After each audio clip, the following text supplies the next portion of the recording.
Hey, running friends. Welcome to the Wrinkled Runner podcast. I'm Sherry, the Wrinkled Runner.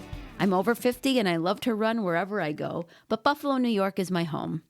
If you are looking to start to run or you're an older runner, this podcast is especially for you, so subscribe now. I love to help people get running and keep running. If you've been running for even a little bit, you have probably thought about using a running watch. If you have an Apple Watch, you already have one on your wrist. And the Apple Watch was my first one, and I used it for many years with great success. It's pretty cool to have the information a watch provides, even if you only look at it for 3 minutes after a run and then never again. And that's pretty much me most of the time. Although when I'm marathon training or doing other training, sometimes I do look back, like paces and things like that, just to make sure that I'm actually improving and not heading into a burnout situation. I'm not using a Garmin Forerunner 245 with music, although I haven't figured out the music part of it yet, only because when I think about it, it's time for a run, so I use my phone that is already hooked up to my wireless earphones. So I really do need to sit down and figure that feature out. I've been super happy with both watches. The thing I want when I am out on a run is something that measures distance, pace, and time. And the GPS abilities with watches are great because I'm not good at remembering which routes equal which distances. And so when Dave and I run in the mornings, he needs to be back at the house to get ready for work at a specific time. So we can't end our runs like a mile from home, like I sometimes will just run if I'm on my own. And when I'm done with the mileage, I'll find that I still have a mile or 2 or 3 or more to have to run home, just because I don't have a good sense of distances and what miles equal what distances. So I can look back on my map from my watch app and know what a 5-mile route is from the front door on those mornings that Dave is with me and we need to get back. Now, a phone can do that as well. So some of the features that I'm talking about with a watch, you do have the capability on your phone, depending on which app that you use.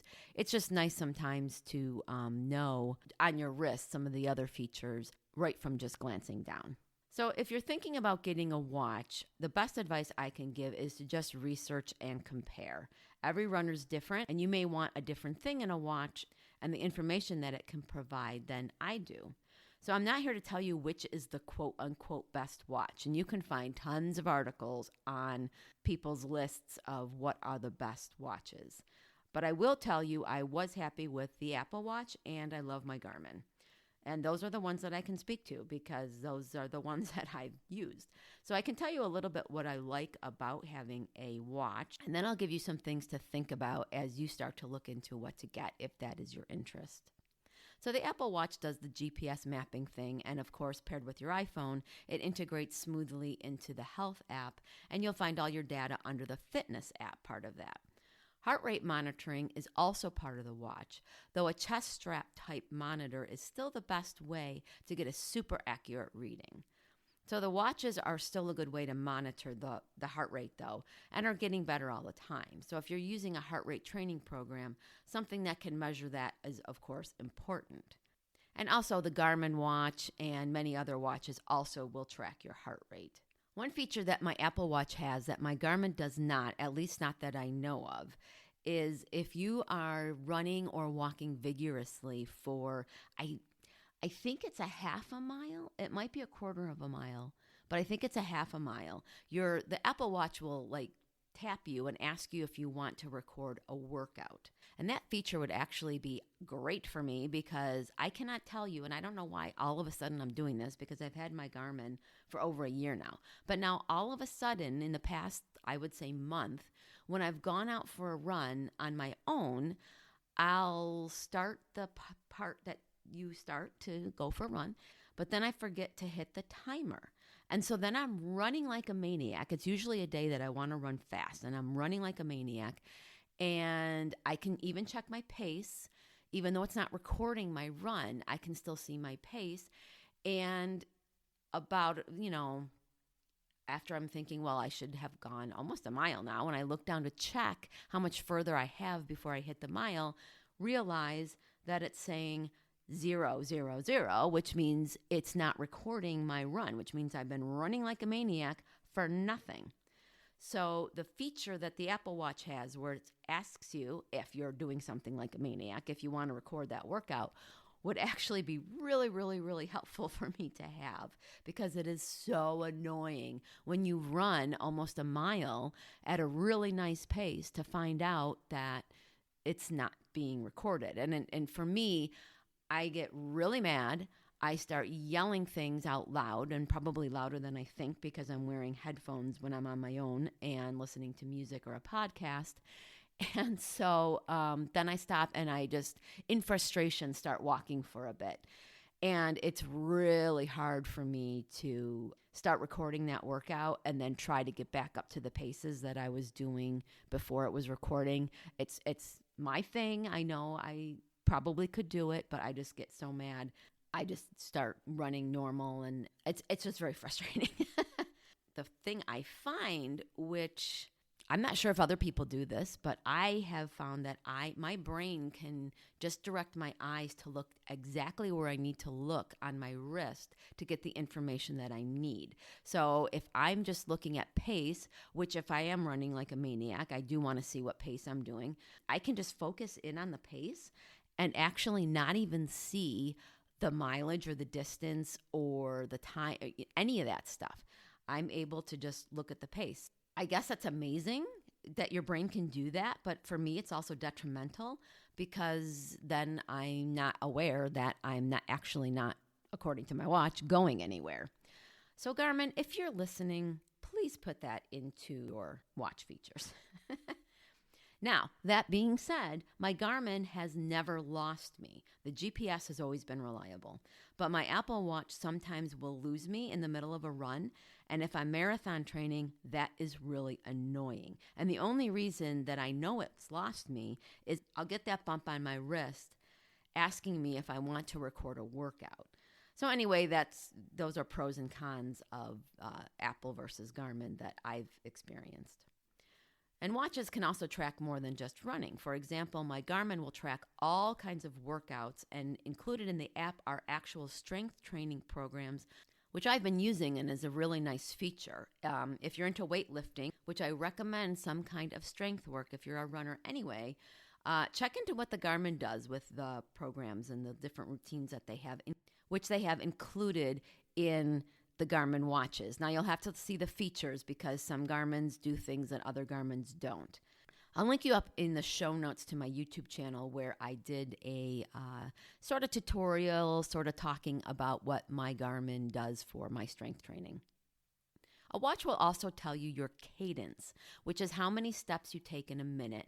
So generally speaking, the higher your cadence, the faster you run. A few episodes ago, I talked about cadence in the running form episode. And knowing what yours is and the ability to track it can help you see improvement. Both my Apple Watch and Garmin would tell me my cadence, or at least an approximate, number of what my cadence is. Tracking how many miles you are running, like in a month or in a specific period of time, is helpful to alert you to when you should change your running shoes. If you're not injury prone, you can expect to run about 500 miles comfortably in a pair of shoes. And those of you who get injured easily or otherwise feel like a pair has lost its luster, you might want to run less mileage. So I run for 300 on mine, and that works for me. I had a stress fracture during half marathon training several years ago, and the sports doc that I saw recommended that I change out my shoes every 300 miles. So keeping track of that is something a watch can do for you if you don't keep any kind of running journal. Now, you can also enter mileage on a paper calendar or jot it down every day, and using a phone app for your running will do the same thing. But using my watch or phone means I don't have to think about it, and I can check periodically to make sure when I get close to 275 miles or so, I'm buying the next pair. And with the Garmin watch, I can set it to tell me when I reach a certain mileage so that I can start looking into researching if I'm going to be sticking with the same shoes or getting a new version or pair of shoes. As you get into running more, you may want to expand what you are doing during a workout. Now, many workouts or plans for races will incorporate doing certain intervals at certain speeds, which a watch will, of course, tell you your pace. Both the Apple Watch and Garmin, and I'm sure others, can alert you if you're within the paces you want to be at, which is great if you are not good at pacing like me. Just knowing what pace you ran each mile after your run is also a good way to see the improvement as you run more and more. So I'll link you to a pace calculator in the show notes if you're interested in seeing what paces different workouts would look like for you, as well as other resources to see what changing up your running routine could be like. Distance is the other main thing that runners want to know, obviously. If you have trained by time for a while and you're interested in switching to mileage, a watch will be something you could look into. The phones can track you and tell you, but having something you can glance down at is actually really nice and convenient. And that's the thing a new runner will have to decide. Does a watch make sense, or is all the information I need on my phone? Apps can track your pace and distance and even splits, which just means the segments of your run, so the pace you run each mile or kilometer. So do you absolutely need to have a watch if you're a runner? No, you don't. It's nice to have, and my Garmin even has running plans on it for 5Ks, 10Ks, or half marathon training, so that's nice, but you can definitely forgo a watch if you want to. Here are some things to think about, though, if you're trying to decide. And it's September, so the holidays are coming. If you loved at it and want to see all kinds of things about your running, then a watch is great for that. It just gives you that immediate information with just a glance while you're running. You can see your heart rate as you run, your current pace right at that second, how far you've run without having to take your phone out. Now, a note about that, I always think runners should have a phone on them, but if you run without one or want to, a watch can eliminate the need to carry one. Those of you who are getting into training for a race or doing workouts, a watch will help you stay on pace without having to try and see what's going on with a phone screen. Something I never found very easy to do with sweaty hands and carrying a phone and trying to see when 20 seconds were up for strides or what my pace was or whatever I was doing was putting my phone in the dropping it danger zone, just trying to see what I was trying to get done. They, and I don't know who they are, as most of us don't, but they say that a watch is more accurate for distance and pace. If having more precise input for that is important to you. Also, if you want to track your heart rate for whatever reason, health issues or heart rate training running program, having a watch will be important unless you are interested in a chest strap, because a phone obviously cannot track your heart rate. Battery life is much better with a watch. I've run 10 miles with only single-digit battery power on my Garmin versus my phone. If my phone is low on power and I have a longer run, I know it's not going to last. So I plug it in really fast and see how much more battery power I can get into that before I have to go. Now, my Apple Watch had good battery power too, but was just a little less exceptional than my Garmin. I had to charge my Apple Watch. I usually charge it every night anyway, but I would have been able to go for a few days without having to do that. Now, my Garmin, I find I only need to actually charge that once a week, and I run 5 out of 7 days a week. So the battery power on that is pretty awesome. If you're starting out, especially if you're using a Couch to 5K Walk to Run program that's using time over mileage, you definitely do not need all the bells and whistles a running watch offers. Running can be expensive enough with the shoes and the tech clothes, and so I don't want anyone to think that they have to have a running watch ever. You don't even need a phone to go out there and just run, and that's the bottom line. All kinds of tech and other gear is nice to have, but it's also great to just get out there and run. If any of you are thinking about getting a watch and you'd like more information on your specific situation and would like some personal advice, I can give you my 2 cents on the Garmin or Apple Watch if you email me at sherry@wrinkledrunner.com, and I'll see if I can help guide you a little bit. Today's website resource pick is an article from Runner's World that talks about basic running watches for beginners if you want to get started on researching. Next week, I'll be talking about incorporating strength training into your fitness routine.